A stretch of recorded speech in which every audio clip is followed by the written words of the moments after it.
Buenos días, hermanos. El Señor los bendiga. Muchas gracias por asistir a esta lección de escuela bíblica. Eh, en el día de hoy vamos a iniciar la lección 11, la cual también vamos a desdoblar en dos partes, ya que es bastante larga. Eh, y como no quiero que sea algo pesado para ustedes, que no es lo mismo estar en persona a estar viendo un video, es que lo hago de esta manera. ¿Sí? Estamos trabajando, recordarán, sobre el libro, haciendo una lectura del libro En pos de la santidad de Jerry Bridge, y estamos estudiando cómo aplicar la santidad a nuestras vidas, cómo vivir nosotros como cristianos, como hijos de Dios en santidad, desmistificando y tirando por tierra muchas ideas o ideas erradas respecto de lo que es la santidad y haciendo un estudio a partir de las escrituras de realmente de qué es lo que Dios quiere para nuestras vidas, ¿sí?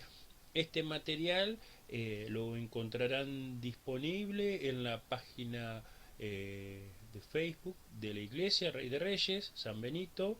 En la parte de álbums van a encontrar las imágenes correspondientes a la lección 11.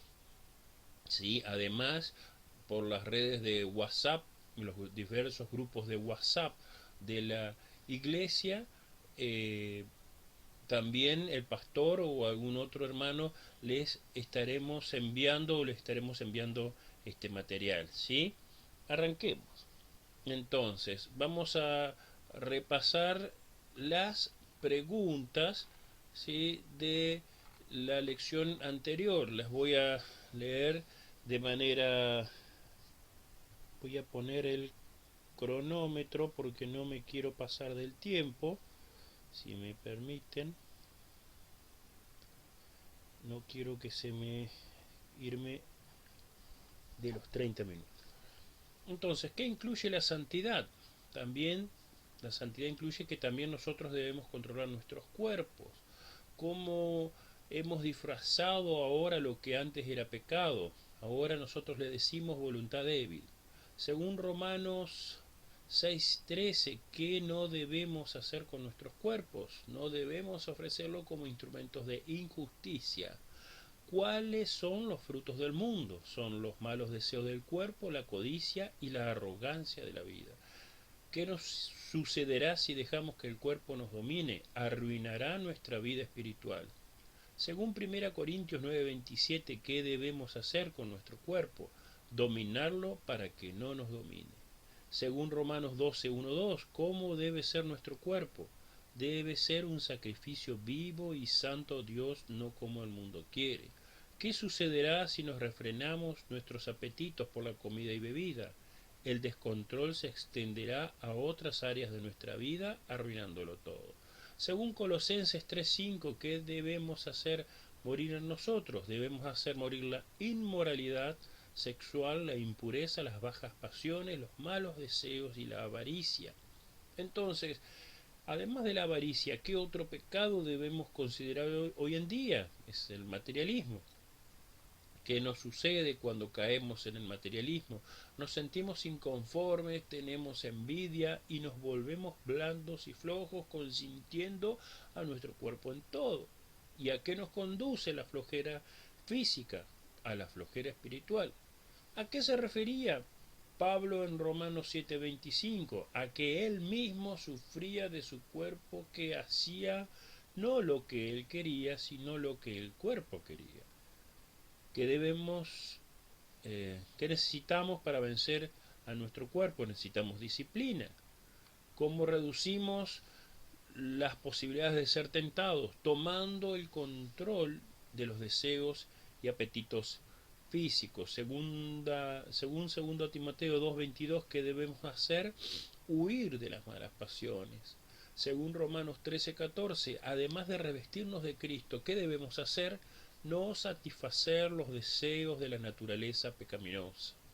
Según Proverbios 27:12, ¿qué debemos planificar? Debemos, al conocer la tentación, debemos planificar las acciones para evitarla. Bien, según John Owen, ¿qué debemos hacer? Debemos conocer la forma en el que el pecado tiene éxito. Según el autor, finalmente, ¿qué espera Dios de nosotros? Que nos hagamos responsables de controlar el pecado en nuestras vidas. Así es, nosotros debemos hacernos responsables de controlar el pecado en nuestras vidas. Es algo duro, es algo fuerte, pero cada uno de nosotros es responsable del pecado de su propia vida. Arranquemos con la lección 11. Aquí ya pasamos de lo que es, vamos a pasar a lo interior, la santidad desde el interior, ya no los actos del cuerpo, sino nuestro interior, cómo se mueve, cómo piensa. Vamos a ver algunas cuestiones de qué hacemos con nuestros ojos, qué hacemos en nuestro corazón, cómo actuamos con el rencor, con la envidia, con la falta de perdón, con deseo de venganza, etcétera, etcétera. Lo vamos a estudiar desde una perspectiva bíblica. Dice 2 Corintios 7:1, así que, amados, puesto que tenemos tales promesas, limpiémonos de toda contaminación de carne y de espíritu, perfeccionando la santidad en el temor de Dios. Se cuenta el autor que cuando estaban evangelizando en una universidad, usaron una ilustración para que cada uno de los participantes se diese cuenta de su situación pecaminosa. Yo lo extracté tal cual, lo traje tal cual porque me pareció muy interesante. Dice el autor, si yo pudiera hacer aparecer en un telón esta noche todos los pensamientos que ustedes han abrigado en el curso de esta semana, creo que tendrían que irse de ahí. Y yo creo que es bastante fuerte y bastante ilustrativa los pensamientos que tenemos. Y con esta ilustración no solo logramos el objetivo de hacer ver la pecaminosidad en el auditorio, sino que también los hacían reír. Pero para nosotros los creyentes la cuestión de los pensamientos no es motivo de risa, ya que Dios conoce cada uno de nuestros pensamientos y para Dios nuestros propios pensamientos son tan importantes como las acciones que cometemos. Leamos Salmo 139 del 1 al 4. ¿Sí? Para esta lección estoy usando la Biblia textual, ¿sí? Todos los versículos se componen de la Biblia textual y así cada lección voy a ir cambiando las versiones, ¿sí? Bien, al director del coro, Salmo de David, oh Yahvé, tú me has escudriñado, me has estudiado y me has conocido. Tú conoces mi sentarme y mi levantarme. De lejos percibes mis pensamientos, escudriñas mi senda y mi reposo, y todos mis caminos te son conocidos, porque aún no está la palabra en mi lengua, y he aquí, oh Yahweh, tú la sabes toda. Y leamos Salmo 139, 7. ¿A dónde me alejaré de tu espíritu? ¿A dónde huiré de tu presencia? Esto quiere decir que nosotros para Dios no somos una unidad estanca, no somos algo que no se sabe lo que tiene dentro, o sea, nosotros entre las personas podemos esconder nuestros pensamientos y nuestras verdaderas intenciones, poner, como dicen algunos, cara de póker y que nadie se dé cuenta de lo que estás pensando, pero para Dios, Dios conoce nuestros pensamientos y no hay cómo escapar de su presencia. Dios conoce y nos conoce bien. En el Sermón del Monte Jesús nos manda a controlar no solo nuestra conducta externa, sino también nuestro interior. Entonces no solo no debemos matar, sino que tampoco debemos odiar. No basta solo cometer adulterio, sino también debemos evitar tener miradas impropias y pensamientos impropios. Ustedes cuando vean algo, vean una mujer y la codician, Dios ve que estás codiciando, que le estás mirando de más y que estás pecando. Estás pecando. Y si tenés ganas de matar, o muchas veces te quedás, es muy rara la vez que uno cometa, que una persona lo cometa, pero la mayoría de las veces la gente guarda ese sentimiento en su corazón y Dios los conoce y Dios también lo ve. Así que debemos aprender a controlar nuestros pensamientos.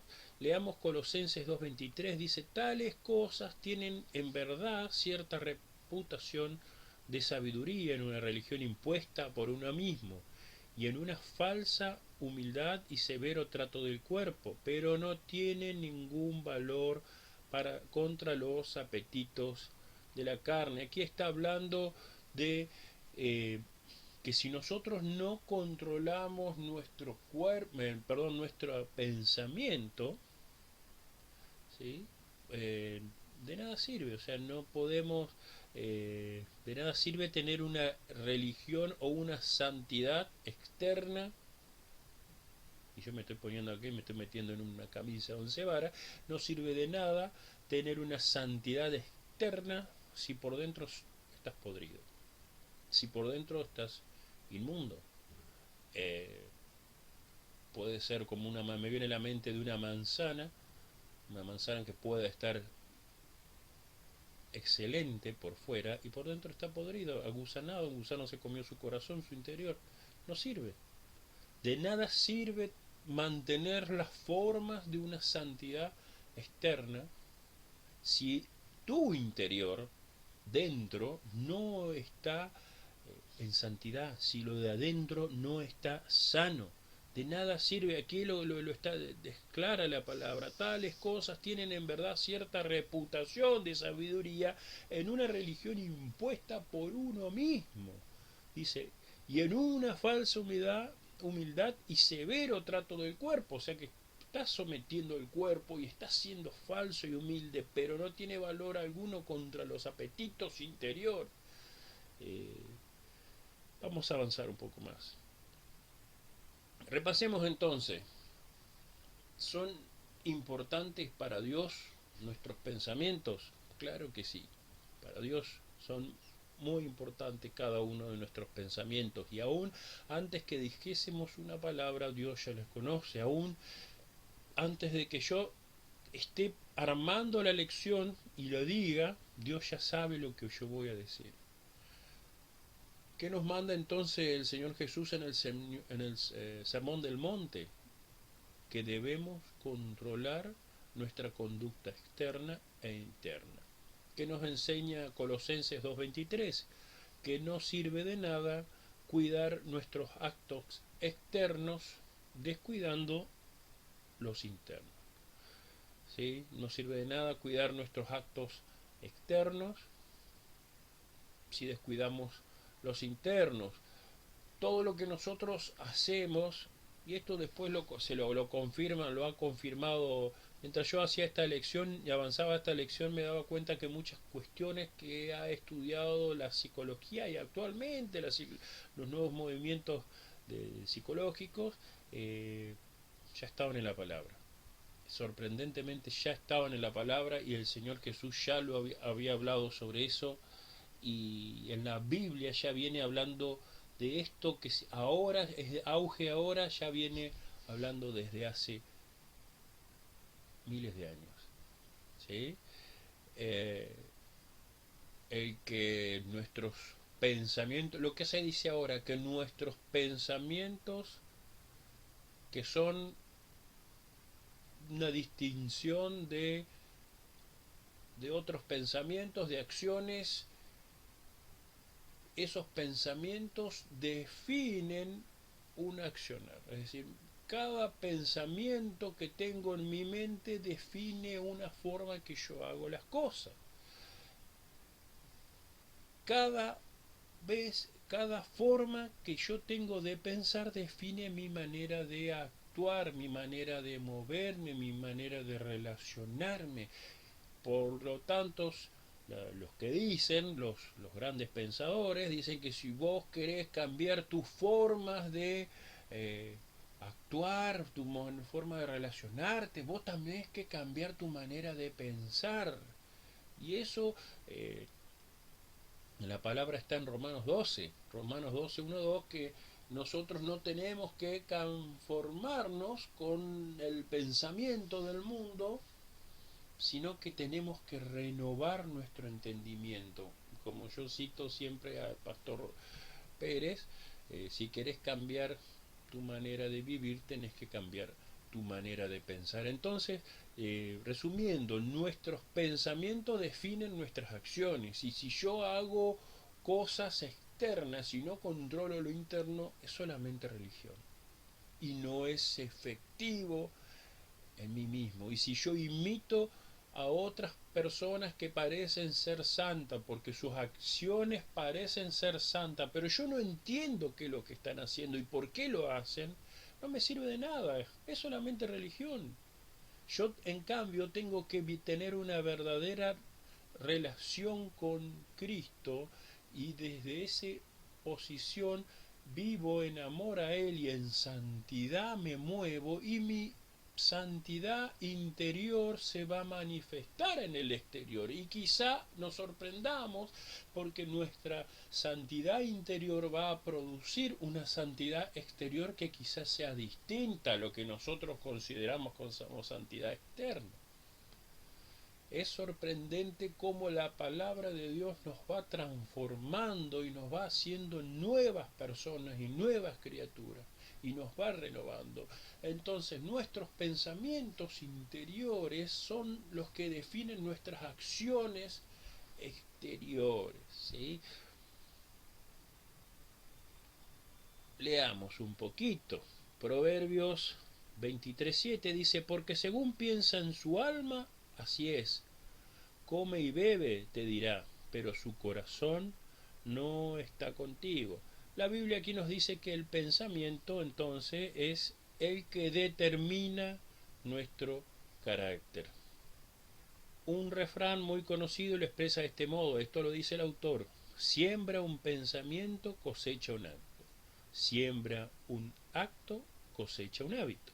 Siembra un hábito, cosecha un carácter. ¿Ven lo que yo les decía al principio? Leamos Filipenses 4:8. Este pasaje siempre me ha gustado mucho. Por lo demás, hermanos, todo lo que es verdadero, todo lo honorable, todo lo justo, todo lo puro, todo lo amable, todo lo que es de buena reputación, si hay alguna virtud, si hay algo digno de alabanza, en eso pensad. ¿Sí? Entonces, teniendo en cuenta que nuestros pensamientos definen nuestras acciones, la palabra nos sugiere en qué debemos pensar. Entonces, la Biblia aquí nos está diciendo que si nuestros pensamientos definen nuestras acciones y queremos tener buenas acciones, debemos tener buenos pensamientos. Y ahí en ese versículo nos sugiere todas las cosas buenas que van a producir en nosotros acciones buenas. ¿Sí? Leamos Romanos 12, el 1 al 2, Efesios 4, 23 y 1 Pedro 1, 14. Romanos 12, 1 al 2, ya lo mencioné recién. Así que, hermanos, os exhorto por la gran misericordia de Dios que presentéis vuestros cuerpos como sacrificio vivo, santo, agradable a Dios, que es vuestro servicio racional. No os adaptéis al mundo, sino sed transformados por la renovación de la mente, para que comprobéis cuál es la voluntad de Dios, lo bueno, lo aceptable y lo perfecto. Y Efesios 4:23, renovaos en el espíritu de vuestra mente. Recordarán que estos pasajes los hemos venido citando y repitiendo conforme hemos venido avanzando en las lecciones. Finalmente, 1 Pedro 1:14, como hijos obedientes, no amoldándoos a las antiguas pasiones que tenías cuando estabais en vuestra ignorancia. Entonces, como habitantes del reino de los cielos, recordarán la lección que pasamos del reino de las tinieblas al reino de los cielos, debemos renovar nuestro pensamiento abandonando los esquemas del mundo. Si tenemos un pensamiento entonces santo, todo nuestro ser se moverá en santidad. Pero si tenemos pensamientos corruptos, todo nuestro ser va a ser corrupto. Entonces, ¿qué cosas estamos viendo en la tele? ¿Qué cosas leemos o escuchamos? Cada una de esas cosas afectan nuestra mente y están hechas a propósito para que así nos suceda. Yo, antes de grabar esta lección estuve participando en un taller sobre una conferencia misionera, un taller sobre misioneros digitales y herramientas digitales para evangelizar y llevar la palabra, compartir el mensaje. Y algo que me llamó la atención, que no es palabra mía, sino que de George McDowell, que les decía a los líderes de los que organizaban la conferencia, es que ¿en qué están usando los cristianos la internet? La mayoría de los cristianos, ¿en qué están usando la internet? Y dijeron, bueno, en compartir, en leer la palabra. No, los cristianos están usando la internet para ver pornografía. Y yo cuando me di cuenta que sí, que usan la internet en lo privado, piensan que nadie los ve, pero Dios los ve. Y Dios los ve. Y toda la pornografía que entra y te invade la mente y te consume el cerebro y te liquida el pensamiento. Y hay algunos que dicen que la adicción a la pornografía es tan o más fuerte que la adicción a la cocaína. Y en el cerebro la pornografía produce el mismo daño o el mismo efecto que la cocaína. Y es por eso que es tan adictiva. Y es por eso que hace tanto daño. Produce en el cerebro cambios fisiológicos que hacen que la persona tenga los mismos rasgos que una persona adicta a la cocaína. ¿Vieron? Solamente con ver, ¿vieron?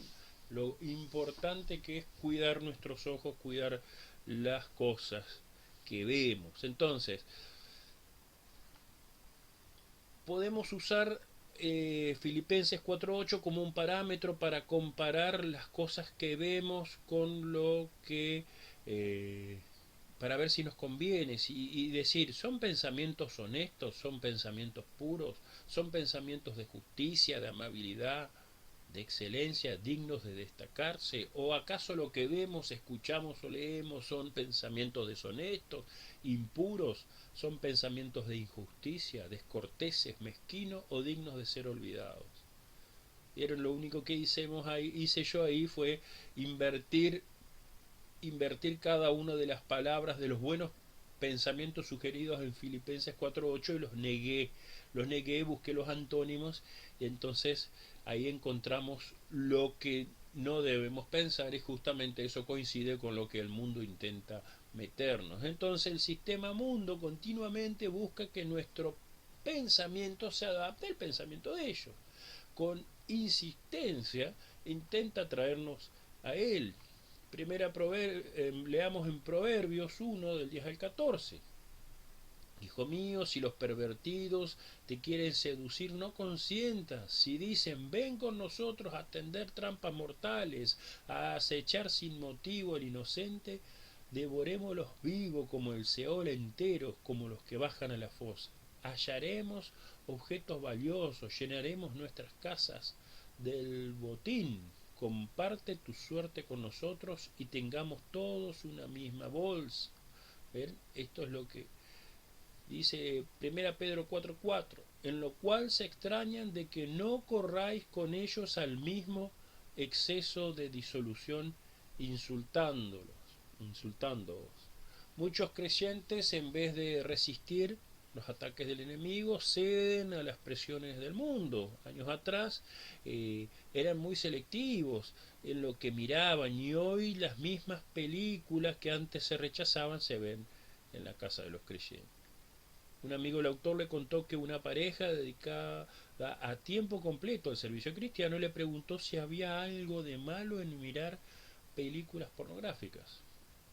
Y aquí hay algo preocupante, que el solo hecho de considerar si hay algo bueno en ello nos habla del nivel de penetración que ha tenido el mundo, el sistema mundo, en la iglesia y en nuestra vida cristiana. Se me fue la lección. Ajá. Entonces, dice el autor, la música que escuchamos con frecuencia transmite el mensaje del mundo y este se vale del medio musical para meternos en su molde.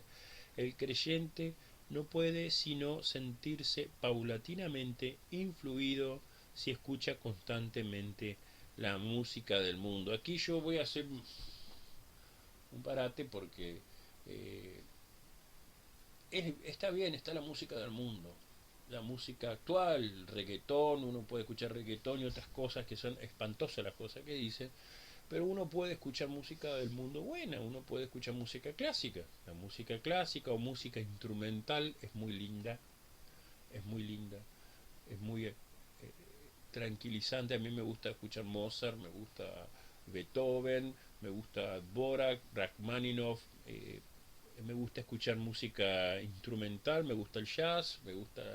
Eh, ¿Por qué digo esto? Porque lamentablemente por decir no escuches la música del mundo, terminás escuchando música cristiana que tienen contenidos, sus letras son antibíblicas. Entonces decir, no, pero yo no escucho música del mundo. Sí, estás escuchando falsa doctrina.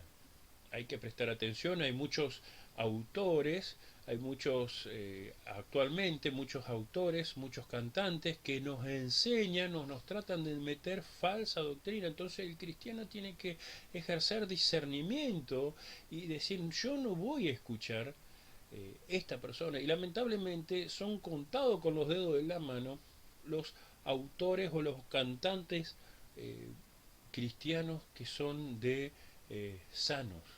Yo creo que españoles que canten música español, Marcos Vidal y paremos de contar. Porque el resto cantan una deformidad de la doctrina y nos enseñan cosas que no son.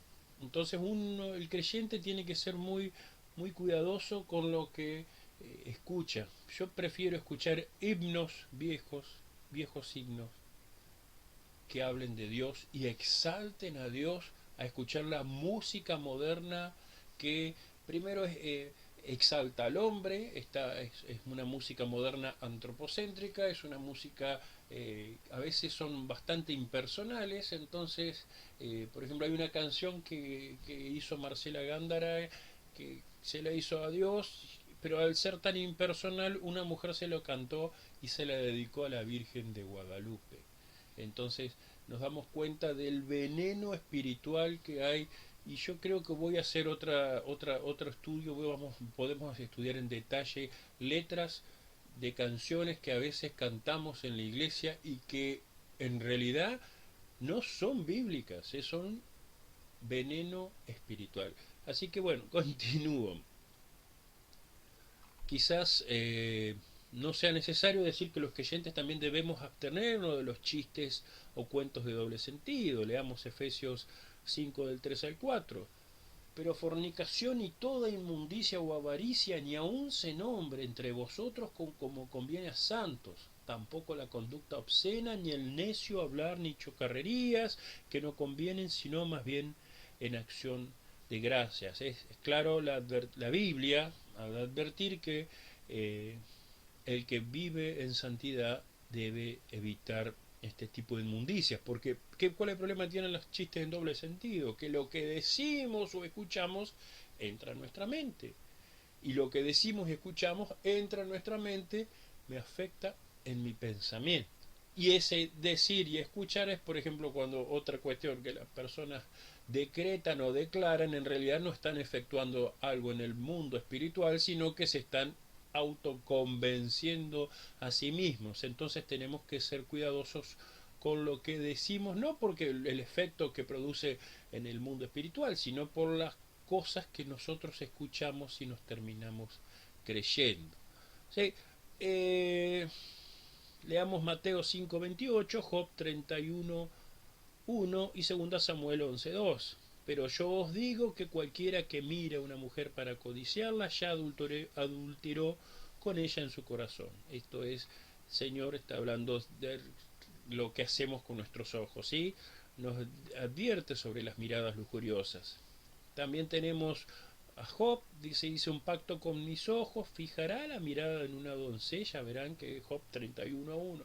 Job es el libro más antiguo de la Biblia y ya desde esa época había problemas con las miradas que teníamos. Entonces Job dijo, no voy a mirar a una mujer. Y veamos lo que pasó a David, con una mirada de lascivia que fue fatal para su vida espiritual y terminó arruinando su reino. Sí, y sucedió que a la hora de la tarde David se levantó de su lecho y se paseaba por el terrado de la casa real, y desde el terrado, o sea, desde la terraza, vio a una mujer bañándose, y la mujer era muy hermosa. Ya sabemos lo que pasó David con Betsabé y todo lo que sucedió luego. Entonces no solo debemos cuidar nuestros ojos, también debemos evitar ser fuente de tentación para otros. La modestia en el vestir y en los gestos es una exigencia tanto en hombres como en mujeres. Y aquí yo voy a hacer una aclaración.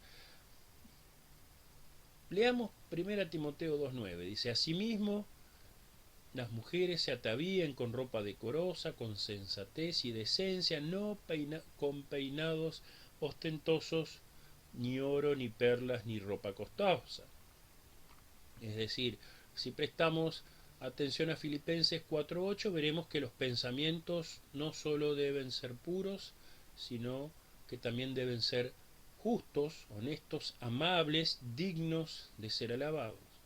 Porque así como podemos cometer adulterio en nuestro corazón, ¿sí? Mateo 5:28, también podemos cometer asesinato allí.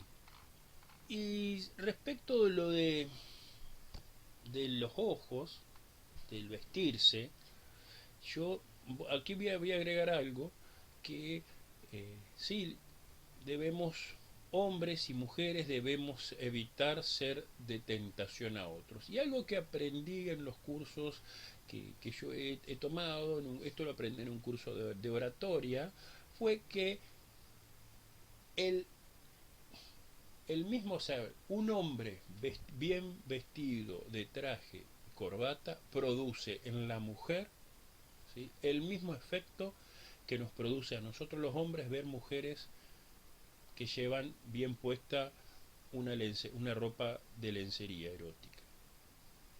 El mismo efecto que produce en el hombre el ver una mujer en ropa de lencería, en sus ropas íntimas, es el efecto que produce en una mujer ver un hombre vestido de traje y corbata.